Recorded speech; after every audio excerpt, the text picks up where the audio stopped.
Welcome to the OFFENSIVEX, the first OFFENSIVEX conference. I'm Vangelis Stykas. Athens is really, really, really hot. I was supposed to talk tomorrow. I'm speaking today. And I learned that you shouldn't drink if you're over 40 and when the temperature is over 40. So, let's go.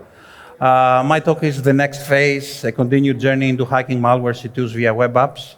It's definitely not as technical as all the talks that were here before. So that's me. Before my son told me to grow my hair. I'm a CTO at Atropos, which is a penetration testing firm specializing in renewable energies. My research interest is mostly on API for IoT devices and web application security. I have lately figured out that a really nice playground for me is malware and ransomware. You can follow me on Twitter on Stykas. I'm not going to name it X. Also, quick question, is anyone okay with me, is everyone okay with me cursing? Because I'm gonna curse a little bit. If you're not okay, can you raise your hand, please? So, all good? Nice. So, I'm not going to call it X, fuck Elon Musk. This is my personal website, which I usually post things that I cannot post on my company's website because reasons. How the whole thing started. Tatiana Siskova is a really good researcher at Kaspersky. I was doom scrolling on Twitter because reasons. I have 2 young sons, so bear with me. And I was introduced to malware as a service and the wonderful threat intel scene that tries to take them down. I'm not a threat intel guy, I'm a web application security guy. Quick intro on malware market. Malware vendors, as with all modern age capitalism, switch to the as-a-service model. Some really few ones can still be acquired with a once-off fee. Most new ones have a monthly fee of $100 to several thousand dollars per month. This is the pyramid of hell. On the very top, there are the developers that develop malware and its functionality and their C2. In the middle, it's the vendors, the ones who take the profits, the ones that do all the advertisement, the ones that aggressively seek out new customers and purchase their malware. And on the last part, there are the buyers, the ones who send you the malware. The malware market on 2022, it had $2.2 billion, not ransomware, of profits. They're mainly based on Commonwealth of Independent States, and which means is untouchable, and vendors are part of criminal rigs that enjoy immunity, which, if you don't understand what that means, it means that I thought that it meant that I will end up in the black van for exposing them. 9 months later, I found out that nobody is really going to put me in a black van, but a lot of people will do that.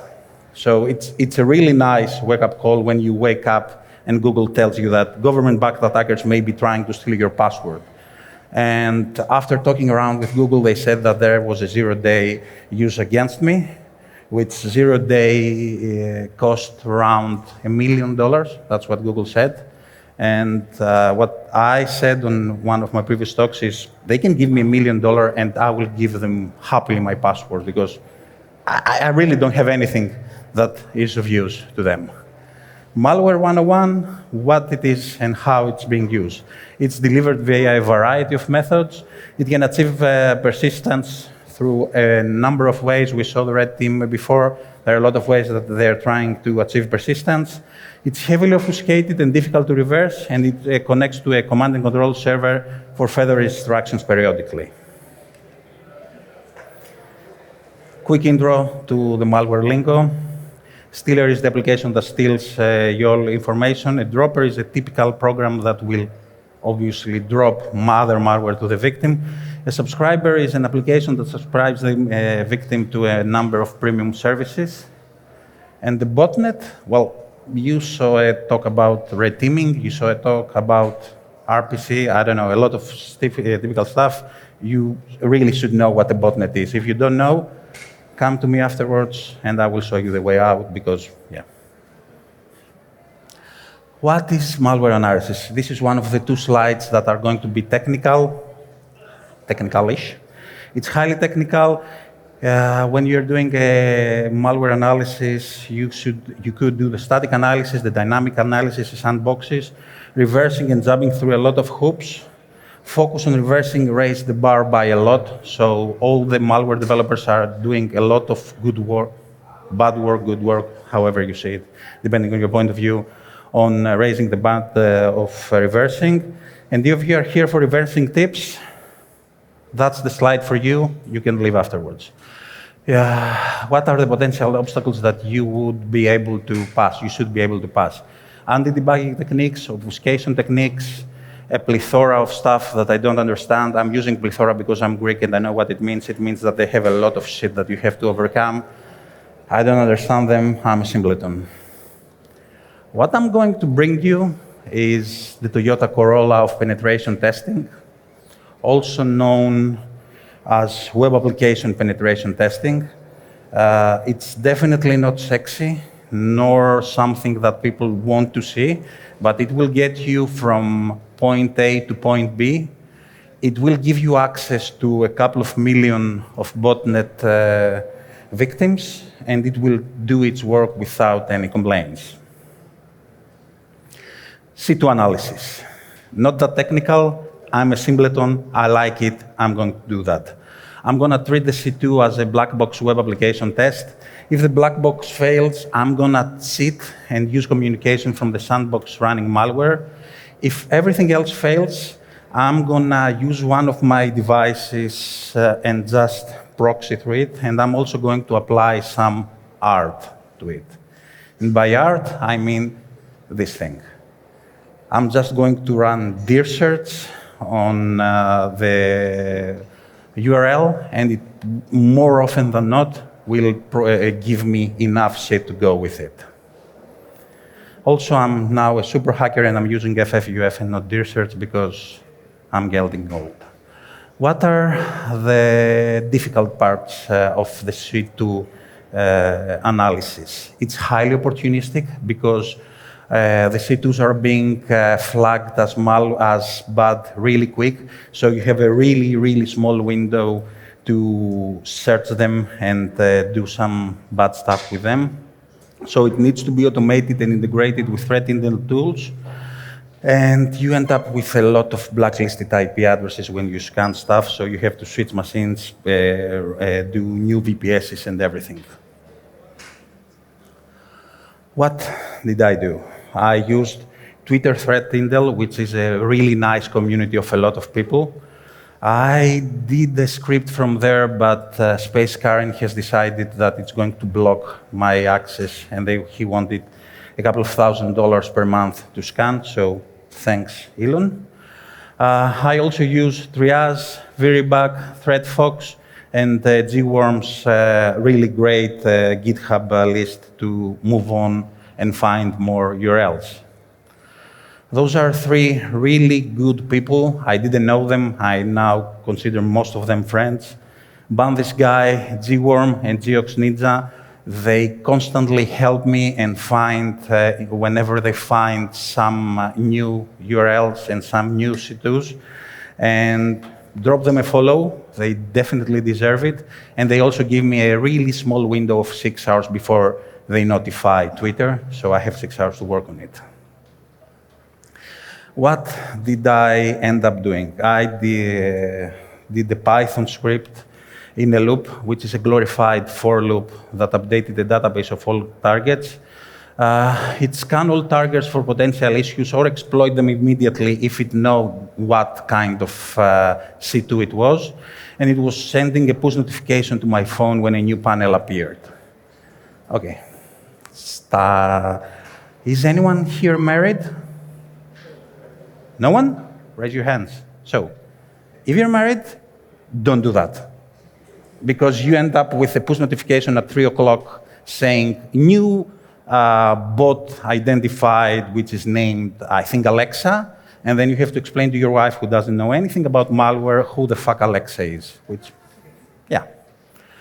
Methodology, dir search, NDFFUF, burp suite, JADX decompiler to decompile any APKs, APK lab.io, which apparently the past couple of months have taken a really bad turn, any run for any executables as a sandbox, several droplets on DigitalOcean, so Dan.io, so that we can identify the IP addresses behind Cloudflare, and my cancerous Android phone.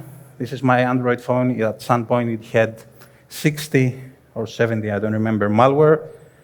It's rest in peace. It has decided that it deserved to die, so I have another Redmi phone, still same cancerous phone. As I said, acquire the C2 URL, run in sandbox, run automated, fire up burp, don't profit, submit a lot of DEFCON talks, a lot of talks that you're just saying that all the malware C2s are shit. What are my goals? Get admin access to the panel, get remote command execution on the server, acquire the source code, and .get 0 date.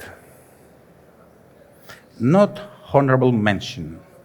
The previous talk really high of Cloudflare.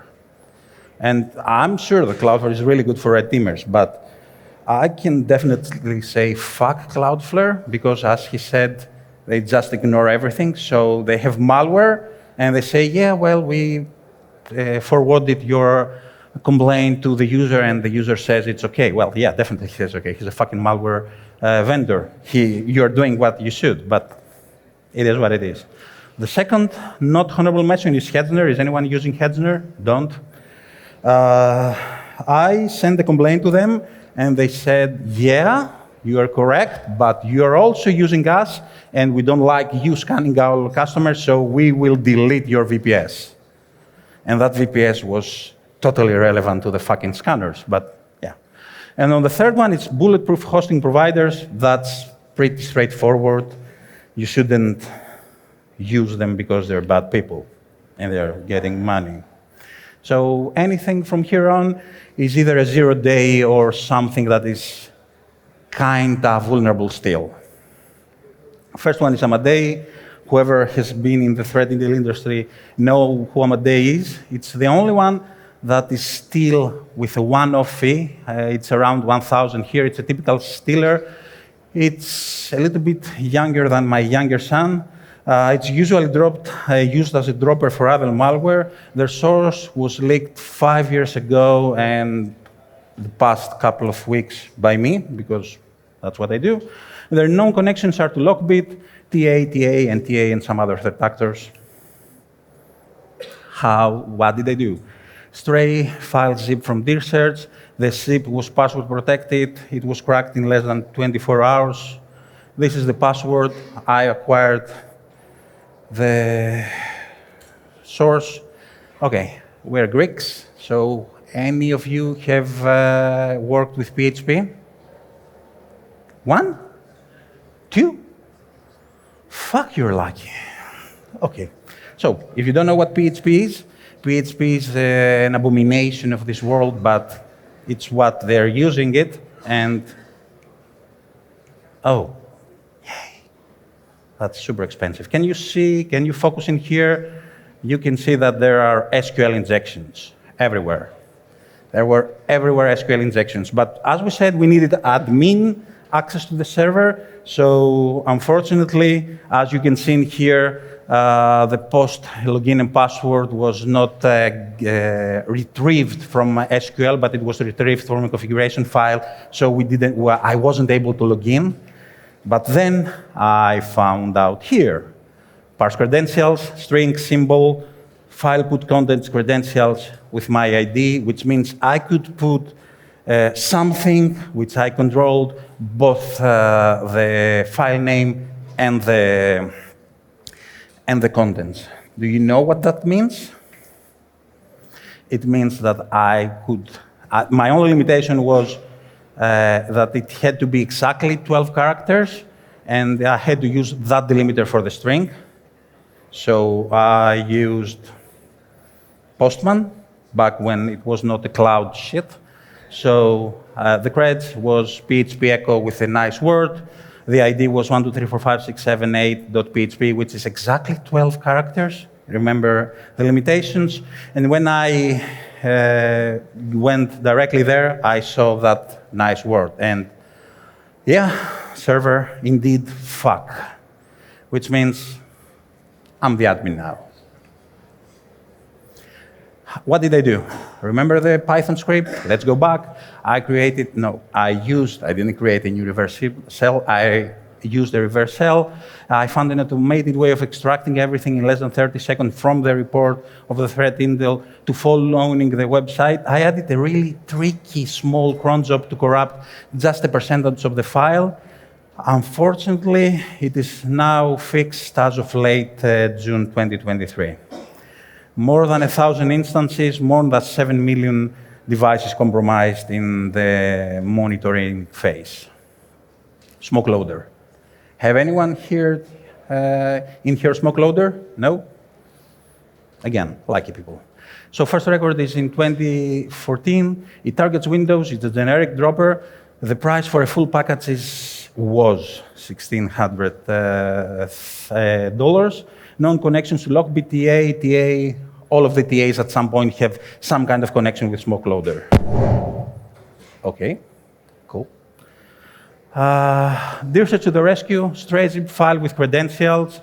The most depressing stuff is that the guy who has sold all this is probably a millionaire, and that's why he has the millionaire as the username. So I'm the admin. I need to go after them. You can see in here, that's 25,000 pages of 20 machines, which means I could 500,000 bots in that instance. I could delete all bots. I could cancel all bots. I could run. I could do pretty much everything. Unfortunately, I did not manage to get the remote command execution. The source code is available. Everything is available on my GitHub. All shared malware are also downloadable from Grid. The second phase, that was up until my DEF CON talk. I did a lot of stuff. As you can see in here, 20% vulnerable, 60 different instances, had over 500,000 bots, estimated that over 10 million unique devices were compromised. After my DEF CON talk, the guy that we're going to meet in a bit has cut off all my access to most of their servers. Notice the most, not on everything, not all of them. I regained access to all. Why did I announce it back in B-Sides, in a B-Sides conference? Because one, I really wanted him to know that it was me. I had the personal vendetta with that guy, and two, I knew that the Operation Endgame was running. I don't know if you saw it. There was a joint operation against a lot of malwares the past month. I was trying to help. A lot of great work was done in there, and that's the guy. So he's still somewhere in Russia. We know him, we know who he is, and I want him to know that it was me. Okay, cool. UAdmin. Surfaced on October 2016, typical stealer, sold in Telegram, known to have over 10 variations. The source was leaked 3 years ago, 2 years ago, and now, again, I'm leaking it today. Documentation folder provided default username and password. The source was found. Lots of issues were found. Again, PHP, the abomination of this world, all of this shit.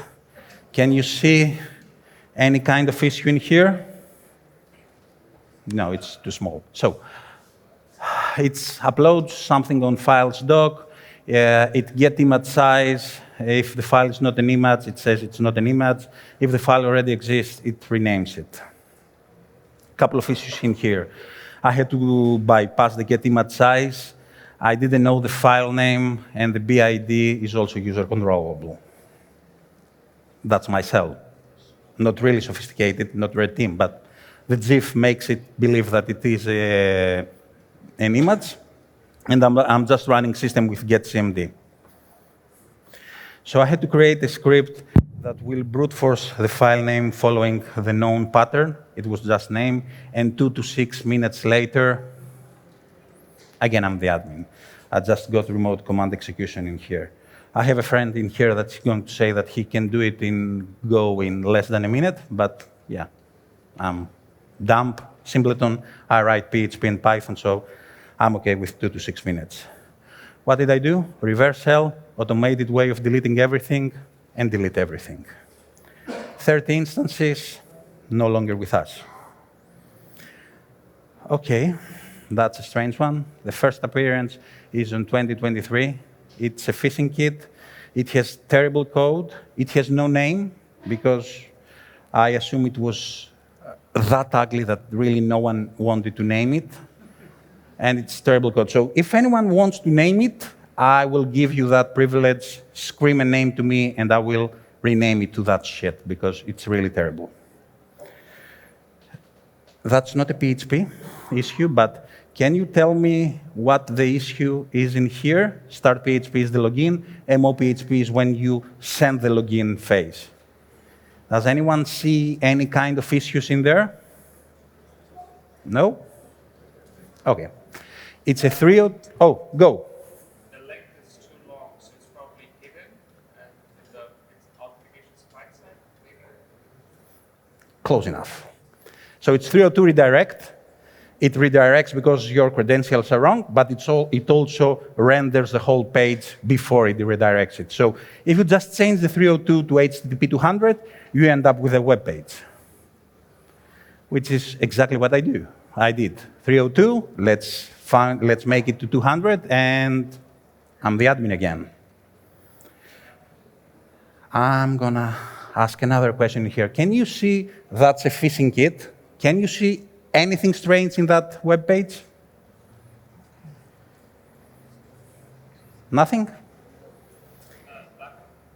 What? I would look at the very top right, which says, caught a big fish, buy me a laptop.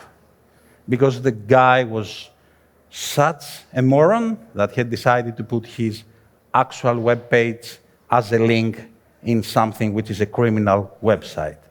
Good for him, he's reported. I don't know what exactly the Netherlands police is doing with him. I hope something bad. Again, second part, SQL injections everywhere. SQL must to the rescue, root at localhost, because who wants to use users with MySQL? The password was crackable and they're used on all machines. I'm the admin. There are 50 instances in the past couple of months.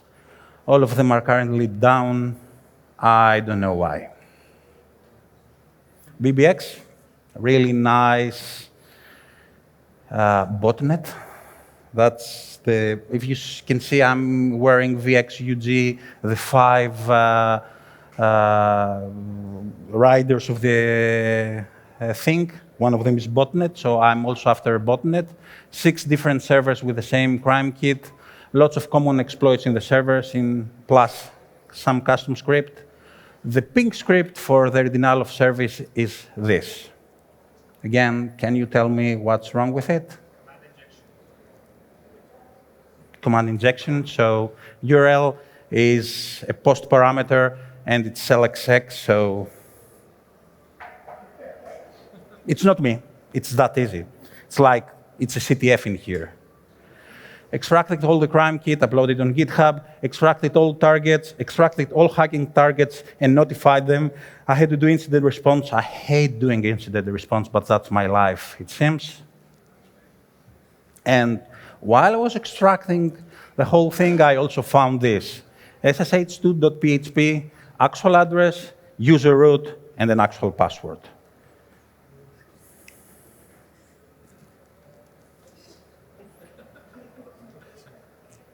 Yeah, super hacker. He had the mod D, and that's about it.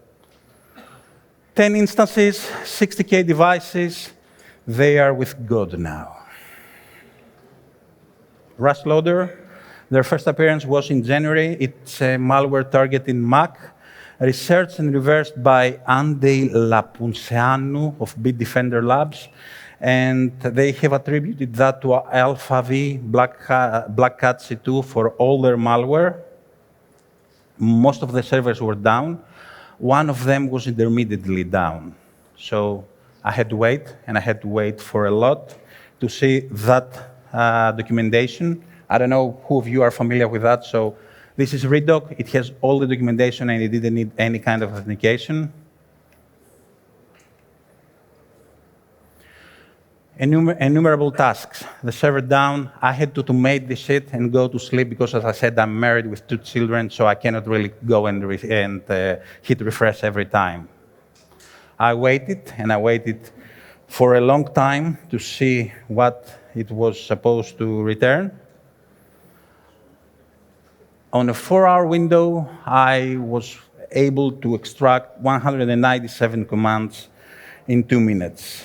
And when you see zip -r, env, zip, xxx environments, and that xxx is, I changed it because it had the company's name in there. It means that they were actively exploited from Alpha V. Again, I hate incident response, but I had to switch to incident response mode.